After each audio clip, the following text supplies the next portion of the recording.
Assalamualaikum warahmatullahi wabarakatuh. Selamat siang anak-anak sekalian. Semoga kita selalu dalam lindungan Allah Subhanahu wa taala dan dalam keadaan sehat walafiat. Hari ini kita akan melanjutkan materi kita, yaitu dalam pelajaran akidah akhlak kelas 8 di semester 2. Sebelum kita memasuki materi pada hari ini Rabu 16 Februari 2022, Kakak harap kalian berada saat menonton video ini berada dalam keadaan yang senyaman mungkin. Kalau kalian sedang berada di luar, segera kalian balik ke rumah, pulang ke rumah, siapkan buku kalian, siap untuk mengikuti pelajaran yang akan kakak sampaikan pada kali ini dalam video ini. Yang lagi rebahan atau yang lagi main game, harap untuk fokus terlebih dahulu menonton video ini sampai selesai, karena di akhir nanti akan kakak beri tugas dan cara absennya seperti apa nanti akan kakak sampaikan di akhir dalam video ini. Jadi kakak harap kalian bisa mengikuti pembelajaran online kali ini, pembelajaran jarak jauh kali ini dengan seksama, dengan sebaik mungkin. Ya, jadi kita akan memasuki materi akidah akhlak bab 2 tentang membiasakan akhlak terpuji kepada sesama manusia, yaitu tawaddu.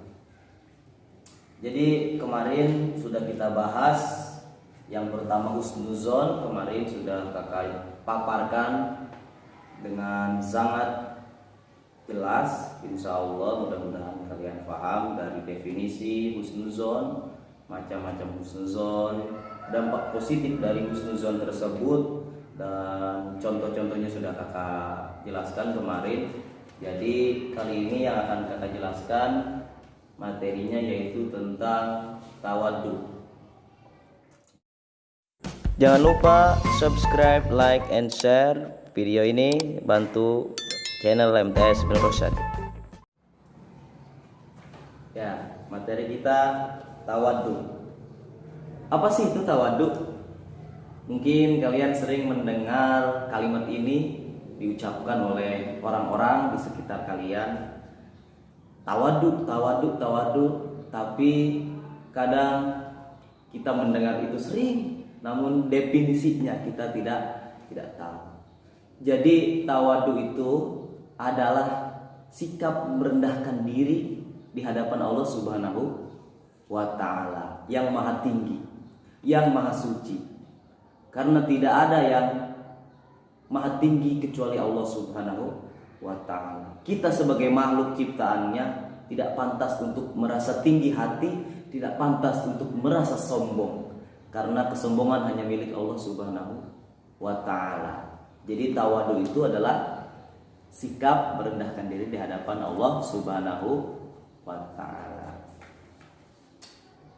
Kita sebagai makhluk, sebagai ciptaannya, sebagai umat manusia yang katanya beriman kepada Allah, beriman kepada Rasulullah, beriman kepada kitab-kitab Allah, kita harus meyakini bahwa tawadhu merupakan perintah dari Allah Subhanahu wa ta'ala yang disampaikan oleh malaikat Jibril kepada Nabi Muhammad SAW.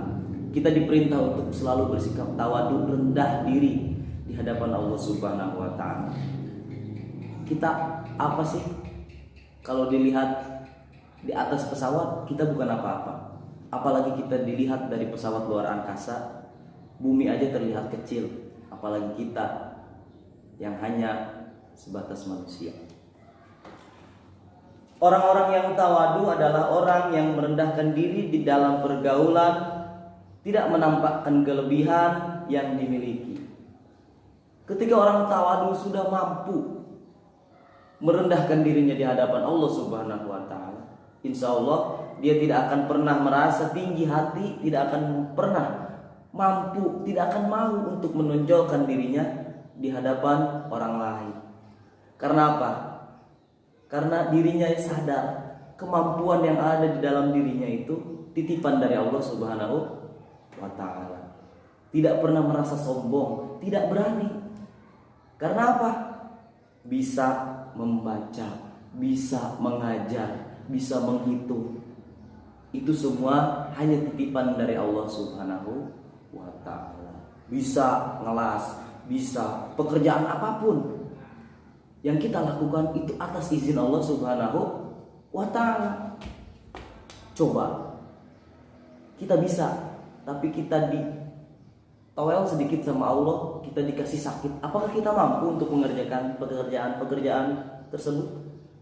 Kita tidak akan mampu untuk melakukan pekerjaan tersebut. Jadi tidak pantas kita sebagai manusia untuk berlaku sombong. Makanya Allah Subhanahu wa taala memerintahkan kita semua untuk selalu rendah diri di hadapan Allah Subhanahu wa taala yang maha tinggi. Allah berfirman dalam Al-Qur'an surah Al-Isra ayat 24 yang bunyinya, A'udzu billahi minasy syaithanir rajim. Bismillahirrahmanirrahim. Wakhfid lahuma janahadz dzulli minar rahmati wa qur rabbirhamhuma kama rabbayani shaghira. Shadaqallahul azim, yang artinya, dan rendahkanlah dirimu terhadap keduanya dengan penuh kasih sayang, dan ucapkanlah, wahai Tuhanku, sayangilah keduanya sebagaimana mereka berdua telah mendidik aku pada waktu kecil. Al-Isra ayat 24. Allah Subhanahu wa taala mengajarkan kepada kita semua untuk selalu merendahkan diri kita kepada keduanya. Arti keduanya di sini yaitu ibu dan bapak kita. Karena apa? Mereka yang sudah membesarkan kita, mereka yang sudah mendidik kita, mereka yang sudah memberi makan kita, mereka yang sudah memberikan kasih sayang penuh terhadap diri kita. Tidak pantas kita untuk berlaku sombong terlebih terhadap kedua orang tua kita. Kita pada masa bayi, pada masa anak-anak dulu, makan disuapin, cebok dicebokin, mandi dimandiin dengan penuh kasih sayang, tanpa ada rasa lelah kedua orang tua kita membesarkan kita. Ketika kita sudah besar, apakah pantas kita untuk berlaku sombong kepada kedua orang tua kita? Maka dari itu, jagalah hati kedua orang tua kita agar mereka senantiasa bahagia di dunia dan di akhirat. Jadi kita tidak boleh berlaku sombong walaupun diri kita sudah sukses, diri kita sudah mampu menghasilkan uang, mampu menghasilkan kenyamanan bagi kedua orang tua kita, membelikannya rumah, membelikannya fasilitas-fasilitas lengkap. Namun kewajiban kita tidak hanya itu, tapi kewajiban kita berbakti kepada kedua orang tua kita. Jangan sekali-kali mengucapkan kalimat yang menyakiti kedua orang tua kita. Misalkan orang tua kita meminta tolong kepada kita, coba nak belikan delan misalkan atau terasi ke warung. Sibuk mak, itu misalkan. Jangan sekali-kali, jangan pernah melakukan hal seperti itu. Karena apa? Satu kalimat seperti itu akan menyayat hati kedua orang tua kita. Jadi itu Allah Subhanahu wa taala mengajarkan kepada umat manusia, terlebih kepada kita semua, untuk selalu merendahkan diri di hadapan orang lain, terutama kepada kedua orang tua kita sendiri. Di sini ada beberapa bentuk dari tawadhu. Ada beberapa. Yang pertama, senang menghormati orang yang lebih tua atau lebih pandai daripada dirinya. Jadi orang yang tawadu itu selalu menghormati. Menghormati siapa? Orang yang lebih tua daripada dirinya. Kalian di sini di sekolah terutama ada orang yang lebih tua daripada kalian. Pertama kakak kelas, terlebih dewan guru. Kalian harus bersikap rendah diri di hadapan mereka. Kalian jangan pernah merasa lebih pintar daripada mereka. Walaupun memang terkadang tidak bisa dipungkiri kelas 8 bisa lebih pintar daripada kelas 9, tapi orang yang tawadu tidak pernah merasa dirinya lebih pintar daripada orang lain. Itu. Jadi orang yang tawadu itu selalu senang menghormati orang yang lebih tua atau lebih pintar darinya. Yang kedua, lebih sayang kepada yang lebih muda atau lebih rendah kedudukannya daripada dirinya. Kalian sebagai kakak kelas dari kelas 7, sebagai kakak dari seorang adik atau beberapa adik, ketika orang yang mempunyai sikap tawadu selalu memiliki kasih sayang kepada orang di bawahnya, mau itu adik kelas, mau itu adik kandung, mau itu teman yang lebih muda daripada kalian, itu harus memiliki rasa kasih sayang. Karena apa? Orang yang tawadu selalu rendah diri di hadapan Allah Subhanahu wa taala, tidak merasa memiliki kemampuan. Itu bentuk yang kedua. Yang ketiga, menghargai pendapat dan pembicaraan orang lain. Walaupun memang terkadang yang dibicarakan oleh orang lain kita sudah tak mengetahuinya. Ini banyak di masyarakat. Orang yang tawadu tidak pernah menyangkal kalimat orang walaupun dia sudah mengetahuinya. Orang ngomong gini, di dalam hatinya dia memang sudah tahu, tapi dia tidak menunjukkan, tidak menonjolkan dirinya, tapi malah menghormati orang yang berbicara. Jadi kalian ketika nanti sudah di masyarakat, hargai pendapat yang orang sampaikan walaupun kalian sudah mengetahui. Jangan merasa sombong, jangan merasa eta mah saya udah tahu, itu mah saya udah tahu. Jangan suka merasa adigung, jangan merasa takabur. Kita harus tawadu, merendahkan diri di hadapan Allah Subhanahu wa taala. Bentuk yang keempat, bersedia mengalami atau bersedia mengalah demi kepentingan agama atau umum. Di masyarakat terkadang salah persepsi, jadi orang yang memiliki kemampuan saking ingin dipakai di masyarakat, ingin dianggap bisa oleh masyarakat, akhirnya saling gesek sehingga menimbulkan bentrok. Kalian ke depan kalau sudah besar, sudah dewasa, ketika ada yang mampu untuk melakukan pekerjaan apapun itu, kasih kesempatan dia untuk maju ke depan. Kalian jangan suka ingin menonjolkan diri. Orang yang tawadu itu selalu memberi kesempatan kepada orang lain. Tidak ingin menonjolkan dirinya, saya ini bisa. Tidak. Walaupun memang dirinya bisa, tapi tidak pernah menonjolkan dirinya kepada orang lain. Beda hal kalau memang kita yang diperintah, jangan mundur. Kita diperintah melakukan sesuatu, contoh jadi imam sholat maghrib. Kalau memang sudah tidak ada dan kita ditunjuk, jangan mundur, harus maju. Tuh ya, tapi jangan ribut, aing sholat imam, jangan ribut jadi imam maghrib, jangan. Ya, tuh bersedia mengalah demi kepentingan agama atau kepentingan umum. Bentuk selanjutnya yaitu santun dalam berbicara kepada siapapun. Harus ada etika, sopan santun. Jangan ngomong asal jeplak aja di depan umum. Ya, mentang-mentang pejabat atau mentang-mentang orang kaya ngomong di depan umum seenaknya aja. Jangan, ya, harus ada etika, tata krama, sopan santun, berbicara dengan lemah lembut, berbicara dengan sopan. Jangan asal jeplak aja. Ya. Itu.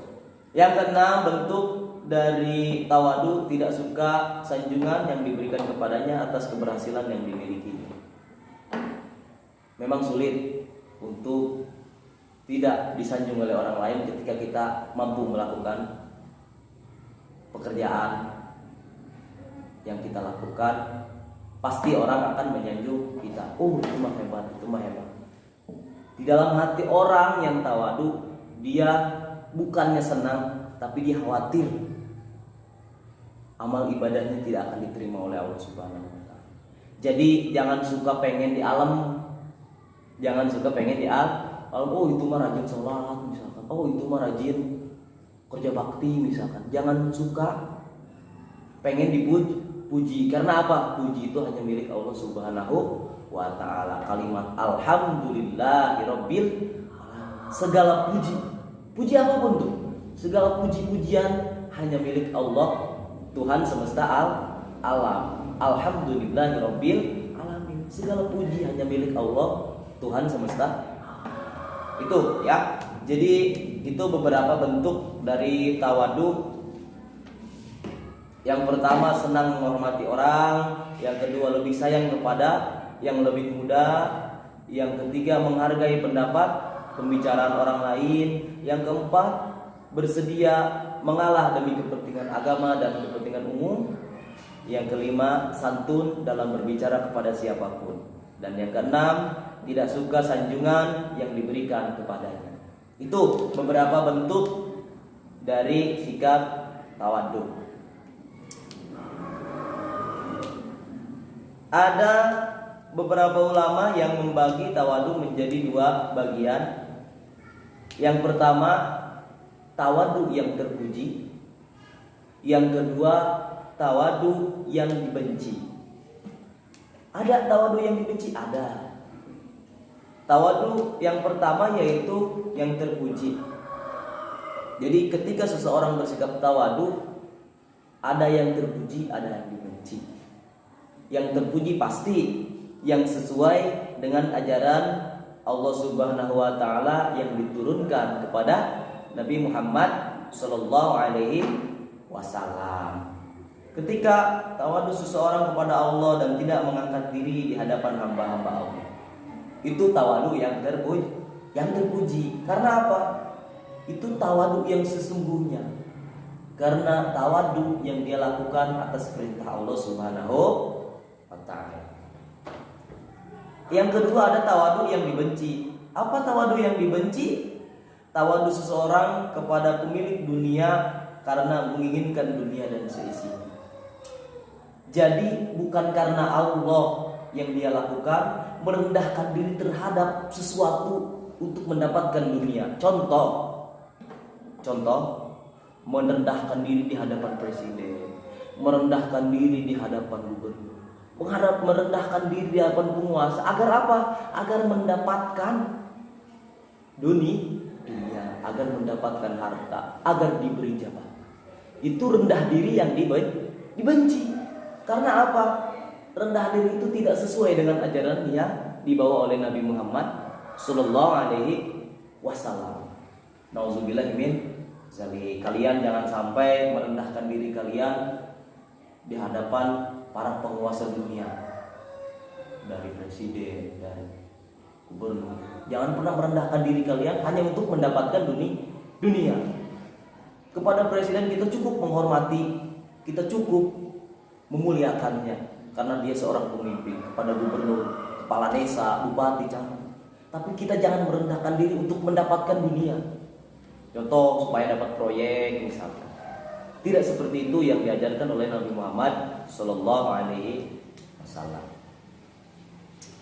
Dari definisi yang sudah tadi dijelaskan, ketika kita sudah melakukan sikap tawadu tersebut kepada lingkungan kita, terlebih kepada kedua orang tua kita, ada beberapa dampak positif yang akan kita alami, yang akan datang kepada diri kita. Apa itu? Yang pertama, orang lain akan lebih simpati kepada diri kita, sehingga banyak yang mau bergaul dengan kita. Cobalah kalian rasakan sendiri. Apa kalian mau bergaul dengan orang sombong? Pasti tidak. Kalau ada dua orang teman, laki-laki atau perempuan, yang satu sombong, yang satu tawadu atau rendah hati, rendah diri, apakah kalian akan memilih yang sombong? Pasti tidak. Kalian akan memilih teman yang baik hati, yang rendah diri, selalu sopan santun. Itulah dampak positif yang akan kita dapatkan ketika kita bersikap tawadu kepada orang lain. Itu yang pertama. Yang kedua, orang yang bersikap tawadu akan mendapatkan dampak positifnya, yaitu mendapat hormat dari orang lain. Walaupun tujuan dari orang yang tawadu itu tidak ingin dihormati, tidak ingin disanjung tadi, tidak ingin dipuji, tapi timbal balik itu akan kembali kepada dirinya. Karena apa? Hakikat manusia itu fitrahnya suci, baik. Ketika ada orang yang baik kepada mereka akan baik lagi kepada orang tersebut. Jadi itu sudah menjadi sunatullah, sudah menjadi hukum alam. Ketika kalian tawadu kepada orang lain, yakin pasti orang lain akan menghormati kita.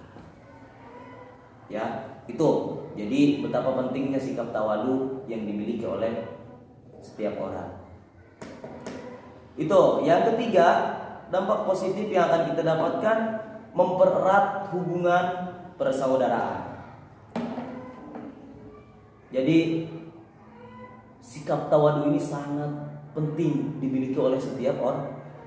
Kalau saja semua orang memiliki sikap tawadu, pasti tidak akan ada pertengkaran, tidak akan ada permusuhan di antara kita. Karena apa? Orang saling sopan. Menyejukkan kalau orang sopan santun itu. Ngomong kepada teman sopan, ngomong kepada adik sopan, terlebih ngomong kepada guru, kepada orang tua sopan. Itu akan menyejukkan hati, sehingga apa? Tidak akan ada pertengkaran, tidak akan ada permusuhan. Itu akan mempererat tali persaudaraan. Mungkin yang tadinya tidak kenal karena saling sopan, misalkan kalian bepergian keluar kota, di terminal kalian bertemu dengan orang baru, karena kalian sopan kepada dia juga sopan kepada kalian. Kalian akan menjadi saudara, kalian akan menjadi teman. Itu dampak positif dari sikap tawadu. Yang keempat, dampak positifnya yaitu mengangkat derajat di hadapan Allah Subhanahu wa Ta'ala. Mudah-mudahan kita semua bisa memiliki sikap tawadu dan kita bisa diangkat derajatnya oleh Allah Subhanahu wa Ta'ala. Memang perlu latihan, memang perlu ilmu. Ya, karena tanpa ilmu kita tidak akan bisa bersikap tawadu. Yang kemarin suka masih mengakui, wah saya bisa. Sekarang kalian sudah tahu apa itu tawadu, definisi tawadu, macam-macam tawadu, dampak positif yang akan kita dapatkan ketika kita bersikap tawadu. Jadi kakak harap kedepannya kalian bisa lebih tawadu kepada orang lain, terlebih kepada kedua orang tua dan guru. Itu mungkin ada beberapa manfaat terakhir, manfaat yang kita dapatkan ketika bersikap tawadu, yaitu mempererat pergaulan di tengah-tengah masyarakat, adanya sikap saling menghormati, tercipta suasana aman dan damai di tengah-tengah masyarakat. Ya. Jadi mungkin itu yang bisa kakak sampaikan tentang materi pada hari ini, Rabu 16 Februari 2022. Mudah-mudahan materinya bisa dipahami. Nanti kalian silakan absen di kolom komentar di bawah. Absen nama kalian, nama lengkap, dan kelas. Contoh, kelas A, Asep Maulana, kelas 8A. Atau Denis, kelas 8A. Bilal Abdillah, kelas 8A. Begitupun kelas 8B, sama. Di dalam kurungnya harus ditandai dengan kelas. Jadi kalian silakan isi absensi pada hari ini di kolom komentar video ini ya. Untuk tugasnya kalian silakan buka LKS halaman 19. Di situ ada latihan. Kalian kerjakan soal nomor 1 sampai 5. Di situ ada beberapa soal. Yang pertama, sebutkan dampak positif dari husnuzon, dampak positif tawadu. Apa yang dimaksud husnuzon? Apa yang dimaksud husnuzon kepada Allah Subhanahu wa taala? Tuliskan ayat perintah untuk tawadu. Ayatnya berserta artinya. Jadi nanti tugasnya dikerjakan dan kalian foto tugas kalian yang sudah dikerjakan, kirim japri ke WA kakak. Nomor kakak ada di grup, namanya Muhammad Swepi. Nomornya 0895 337 177 337. Itu nomor WA kakak di grup kelas ada. Kalian tinggal japri kalau kalian sudah mengerjakan tugas LKS halaman 19 1 sampai 5. Mungkin materi hari ini cukup sekian, kurang lebihnya mohon maaf kalau ada yang kurang jelas atau kurang paham. Bisa kalian tanyakan langsung ke WA kakak Japri. Kalau untuk komentar itu khusus untuk absensi ya, jadi kalian tinggal absen di kolom komentar video ini. Oke, kakak akhiri, akhirul kalam, wassalamualaikum warahmatullahi wabarakatuh.